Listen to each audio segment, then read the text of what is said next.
مرات كده بتحس ان فاتتك فرصه كبيره ومش قادر ترجعها تاني. طيب خلينا نفكر شويه مع بعض. ليه اي شركه بتستثمر في التسويق؟ ليه الناس بتقول ان التسويق هو مفتاح البيع؟ الاجابه بسيطه، التسويق هو الروح اللي بتخلق الحياه في اي بزنس. هو اللي بيخلي العملاء يلاحظوك ويفضلوا معاك ويجيبوا معاهم اصحابهم كمان. برضه ليه التسويق مهم؟ لانه بيحقق لك شويه حاجات. اولها الكاستمر ساتسفاكشن، رضا العميل. العميل السعيد هو عميل دائم.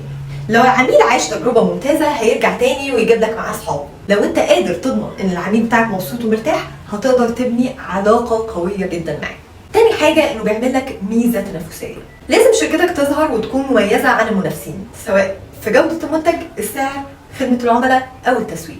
التسويق هو اللي هيساعدك تبرز شركتك وتكون احسن من اي حد تاني في السوق. البراند ايمج، التسويق هو اللي بيرسم الصوره اللي في دماغ الناس عن شركتك. كل ما كانت الصوره ايجابيه وجذابه كل ما جذبنا عملاء جدد وبنينا سمعه حلوه للشركه. بزنس اكسبانشن، التسويق بيفتح لك ابواب جديده، ممكن تكتشف اسواق جديده او تقدم منتجات جديده. يعني التسويق مش بس بيع، ده كمان وسيله لتوسيع نشاطك وتنميته. ايكونوميز اوف سكيل، الاستفاده من وفرات الحجم. مع زياده المبيعات شركتك بتقدر توفر في تكاليف الانتاج وبالتالي بتزود ارباحها. يعني كل ما زادت المبيعات زادت الارباح بشكل ملحوظ. الافشنسي، الكفاءة، التسويق الناجح بيضمن لك ان كل مواردك بتستخدم بشكل فعال عشان تحقق اكبر ربح. لازم تستثمر في التسويق بحكمة عشان تحقق اقصى استفادة ممكنة.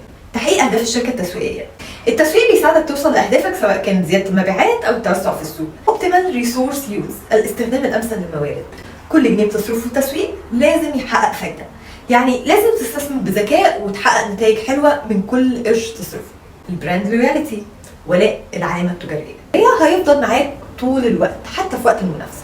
براند فاليو، قيمة العلامة التجارية. خلينا نتفق ان التسويق بيرفع من قيمة شركتك في السوق، وكل ما كانت علامتك التجارية قوية كل ما زادت قيمتها واستثمارك فيها هيكون ليه عائد كبير. شير هولدر بنفيت، الفائدة للمساهمين. التسويق الناجح يعني ارباح اعلى، وده بيكون له تأثير ايجابي على كل المساهمين. يعني كل ما كان التسويق قوي كل ما زادت الارباح. فيديو النهارده قصير ومختصر لكن مهم. لو عايز تشوف شركتك تتطور وتنجح وتحقق نجاحات كبيرة لازم تستثمر في التسويق صح.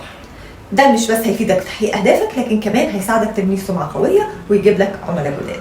الحقيقة انا مش جايب لك معلومة جديدة ولا اوعدك ان انت تحقق احسن نتائج في الدنيا ولا اثبت لك اني اشطر ماركتير بيستخدم الاي اي بناء على اساس علمي. لكن حقيقي من حق كل صاحب بزنس يعرف تيم التسويق بيفكر ازاي عشان يعرف يتعامل معاه ويحقق نتائج ما حصلتش. ومن حق كل ايجنسي او تيم ماركتنج يلاقي العميل او الشركة اللي فاهمة ومقدرة شغله.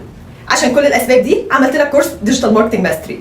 الكورس هيكون طويل شويه، هحاول انه يكون بينزل حلقه يوميا وغالبا هنوصل للشهور لاني ناويه احكي فيه كل اللي ممكن تكون تعرفه عن الماركتنج واللي اكيد ما تعرفوش. فممكن تعتبر اني ببني عماره وبحاول اظبط الاساس قبل ما ارش الدهانات والديكورات. صدقني لو قلت لك ان الفولو مش الهدف خالص، لكن انت محتاج تعمل فولو عشان توصلك الحلقه الجديده كل يوم. يلا بينا.